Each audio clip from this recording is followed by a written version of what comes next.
ज्योति बसु एक प्रमुख भारतीय राजनेता और भारतीय कम्युनिस्ट पार्टी मार्क्सवादी या सीपीआईएम के एक दिग्गज थे, जिन्होंने 1977 से 2000 तक रिकॉर्ड 23 वर्षों तक पश्चिम बंगाल के मुख्यमंत्री के रूप में कार्य किया। उनका जन्म 8 जुलाई को हुआ था। 1914 कोलकाता में, जिसे तब कलकत्ता के नाम से जाना जाता था, निशिकांत बसु एक डॉक्टर और हेमलता बसु ने अपनी शिक्षा सेंट जेवियर्स कॉलेजिएट स्कूल और प्रेसिडेंसी कॉलेज, कोलकाता में प्राप्त की। बाद में वह मध्य मंदिर में कानून का अध्ययन करने के लिए लंदन गए। हालांकि उन्होंने अपनी कानूनी पढ़ाई छोड़ दी और भारतीय स्वतंत्रता संग्राम में शामिल हो गए। 1964 में भारतीय कम्युनिस्ट पार्टी मार्क्सवादी में शामिल होने से पहले वह भारतीय कम्युनिस्ट पार्टी के सदस्य थे।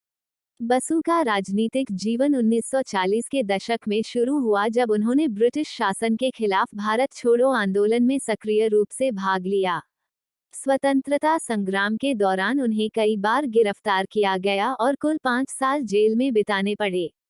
1952 में वे बारानगर निर्वाचन क्षेत्र से पश्चिम बंगाल विधानसभा के लिए चुने गए।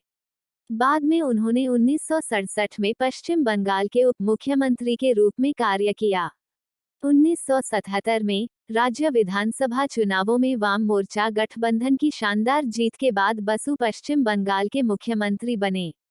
वह भारतीय इतिहास में सबसे लंबे समय तक सेवा करने वाले मुख्यमंत्री बने। 2000 तक 23 वर्षों तक इस पद पर रहे।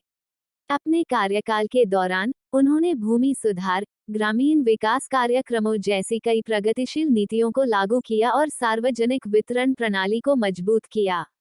उन्होंने राज्य के उद्योग और कृषि क्षेत्रों के विकास को बढ़ावा देने में भी महत्वपूर्ण भूमिका निभाई।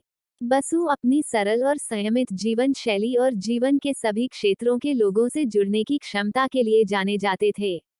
उनकी सत्यनिष्ठा और सामाजिक न्याय के प्रति प्रतिबद्धता के लिए उनका व्यापक सम्मान किया जाता था। उन्हें सांप्रदायिकता के खिलाफ अपने मजबूत रुख और सांप्रदायिक सद्भाव को बढ़ावा देने के प्रयासों के लिए भी जाना जाता था। 2000 में सक्रिय राजनीति से सेवानिवृत्त होने के बाद बसु सीपीआईएम में एक प्रभावशाली व्यक्ति बने रहे और अक्सर पार्टी के मामलों में उनसे सलाह ली जाती थी। 17 जनवरी 2010 को 95 वर्ष की आयु में उनका निधन हो गया, जो भारत के सबसे सम्मानित राजनेताओं में से एक के रूप में विरासत को पीछे छोड़ गए।